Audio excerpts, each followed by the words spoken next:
Dancing since he was 2, on stage in front of a crowd of 30,000 people by the time he was 5, and choreographing Britney Spears' world tour at only 16, Wade Robson has achieved more before the age of 30 than most choreographers achieve in a lifetime.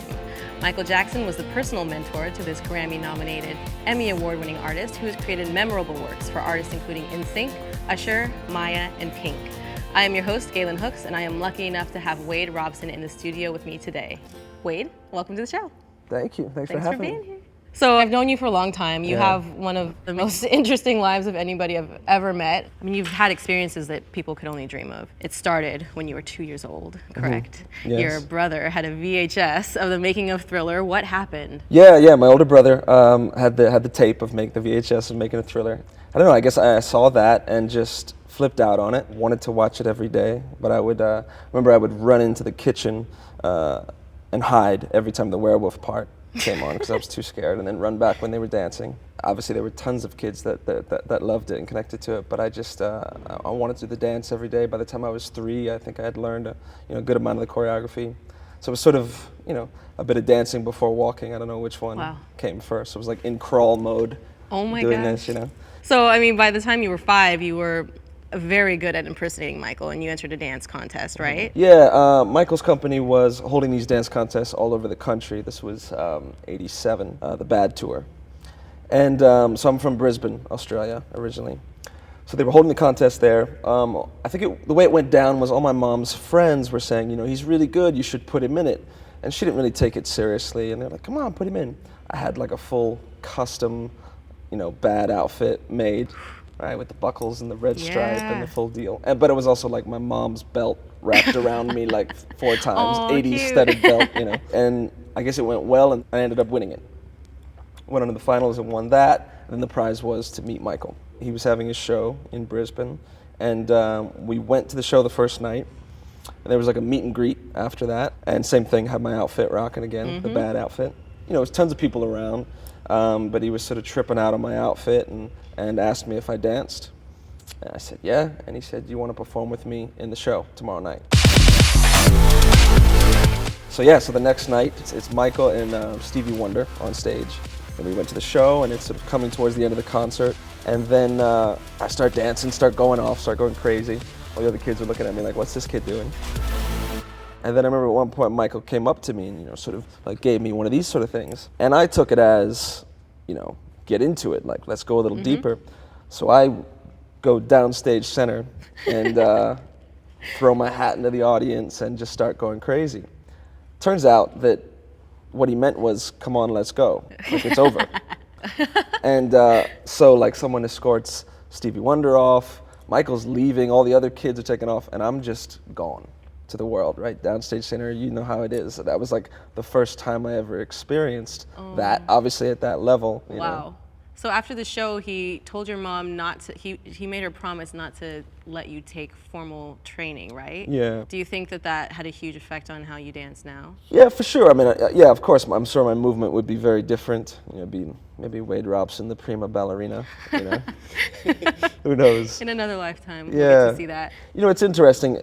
I think probably for me personally, maybe some of the good sides to it, to not having so much formal training was, I don't know, I was particularly forced to kind of really find my own movement, and my own style. But at the same time, like there's times when I wish I would have done more formal training. It's not the kind of, I'm sort of like, do as I say, not as I do. I tell everyone to kind of get all the training they can. I mean, it's interesting because even though he said, he wanted to keep your art raw and not train, he didn't say anything about you teaching. And when you were 12, you started teaching. You'd be the youngest person in the room. I'd be in your class. You'd be the youngest person there, but you obviously are very sure of yourself, but did you feel like you had to prove yourself a lot in classes? Yeah, it was trippy. I mean, because I started off subbing for other teachers at first, right? So people would come to class expecting their regular grown-up teacher and see this little white boy over in the corner getting ready to teach, So a lot of people would sort of freak out and first say,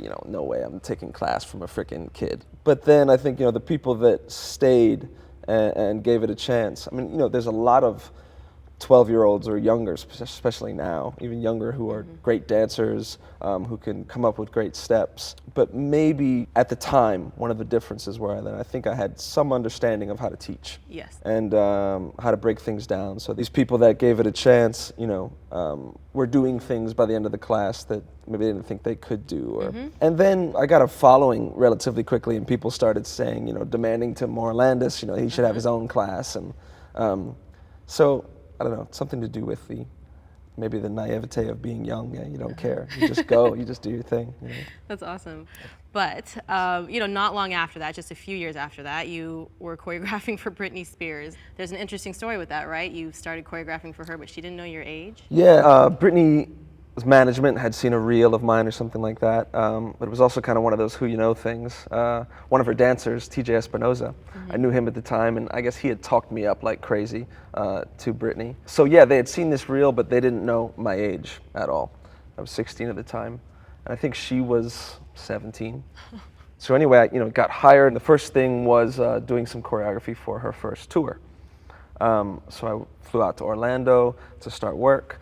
And I walk in and, you know, we meet and she thought I was like one of their friends at first, you know, and then realized, you know, I was the guy that was coming to choreograph this stuff. And I think she had a little bit of a freak out session and sort of like took TJ in the corner and was like, what are you doing? You know, he's 16 years old. He's like, you're 17, you know? And she's like, just give him a chance, you know, let him do what he's here to do. So you know, we started rocking and all went well. That turned into, you know, we ended up doing tons of stuff together. Wow. Well, yeah, I mean, you started as a choreographer, but you would start to give more ideas, and then you ended up directing her tours. Yeah, so it all sort of happened relatively quickly. It was one of those things where I think it was like, you know, I did the choreography for that first tour for Britney, and then there was, I think it was as soon as there was a second leg of the tour. I just sort of came to her and said, you know, I've got all these ideas, why don't you let me direct it? And she sort of looked at me like, are you sure? Have you done that before? And I just said, sure. And just one of those situations where you just, you know, you put yourself in that place and go, I'm going to figure it out when I get there. Wow. One of the tours we did, the Pop Odyssey tour, and I think at the time it was one of the biggest tours ever. So just sheer scale. The amount of trucks and the size of the stage was a stadium tour. You know, and I was 17, and I was the writer and director of the show. Jeez. And I look back now and I go like, you know, there was so much money being spent. And I just wonder like how Johnny Wright, the manager, like how he sold that. You know, all right, we're going to spend, you know, millions and millions of dollars, and the 17-year-old is going to helm the whole thing. You know, so it's crazy when I look back, but at the time it was like, well, yeah, it's just what we're doing. Let's talk about the Wade Robson project. Okay.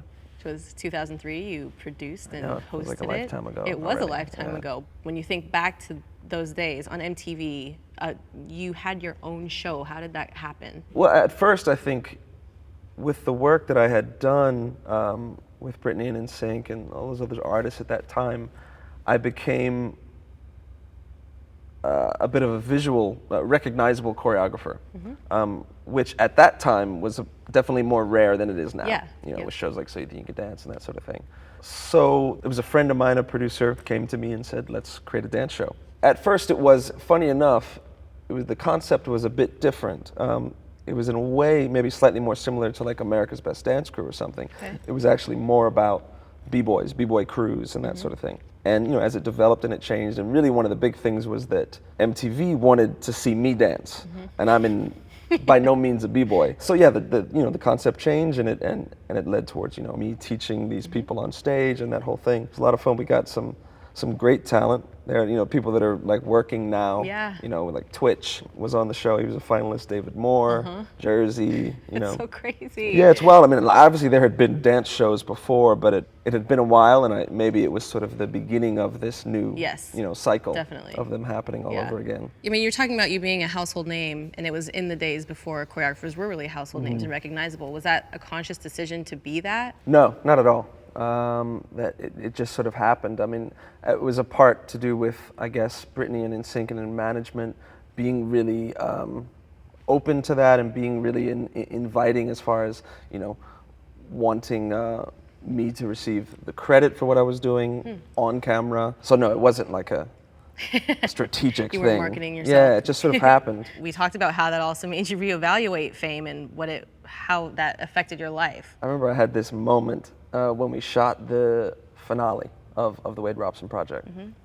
It was great, it was amazing, it was fun, and I had this moment, like the moment that we said cut and it was over. And I sort of looked around, realizing at that point, eesh, I don't know if this was never the plan, I don't know if this is the direction I really want to go. You know, as you said, I had gained a certain amount of notoriety before the show, and then it turned into a different thing after the Wade Robson project.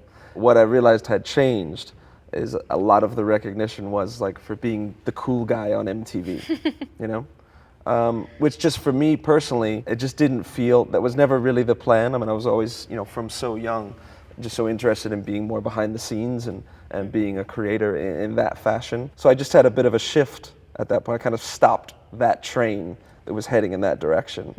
And just sort of stepping back and realize, you know, remembering where I really wanted to be, just sort of behind the scenes creating, you know. Did a lot of the people you were around also influence that decision? I mean, you saw Michael Jackson, the biggest star in the world, from the time you were 5 years old to, I mean, you had a relationship with him until his passing. You were around Britney and Justin Timberlake when they were the biggest stars in the world. So what did being exposed to their lifestyles and how fame affected them, how did that affect you? Yeah, particularly with, you know, growing up friends with Michael, you know, that, I mean, obviously that's a whole nother scale, but that level of fame and, you know, rightly so for all the amazing things and the amazing work that he did. But I saw how that tormented him as well. So, you know, when I was really young, of course, idolized him and wanted to be anything and everything that he was in that sort of scale.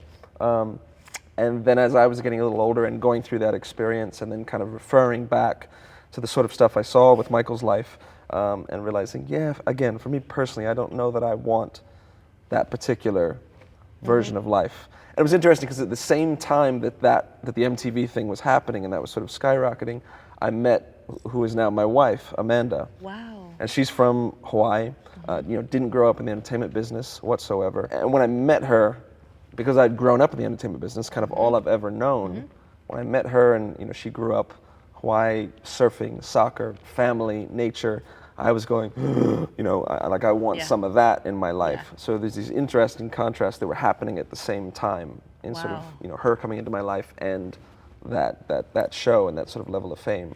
You know, I really stepped back on a lot of things in the work realm, and ever since I'm continually trying to sort of really find that balance. So in that sort of perspective shifting, the interesting thing that happened is after I kind of did that for a while, I felt reinvigorated, you know, and I felt re-inspired to sort of come back to the work with a different perspective. Well, you have such a rich life of experiences. All of it started with your incredible ability to dance. What do you love about dance? With dance, you know, when you're deep in the moment of dance, and just how time drifts away. You know, like usually everything in life, we're always thinking about something we want in the future or relating it to something that's happened in the past. You know, but when you're in that moment, just none of that stuff exists and time just slips away. All of us in life are looking to be a little bit more present. And as dancers, we're so lucky that we kind of have that window of opportunity to see what that's really like, to not be so caught up in sort of psychological time. So, and then it's just hoping that we can take that glimpse and use that sort of more and more in our day-to-day life. Awesome. Thank you for talking with me, Thank Wade. you. Thanks for having me. Awesome talking to you. You too. Thank you guys for watching. If you have any questions for Wade that I didn't get to, you can comment below on this video. You can post questions on Twitter and Facebook, and we will be sure to get you answers. Make sure you subscribe so you stay up to date with all of us here at DS2DIO, as well as all of our master choreographers that we have on the show. Thank you for watching. We'll see you next time. Bye.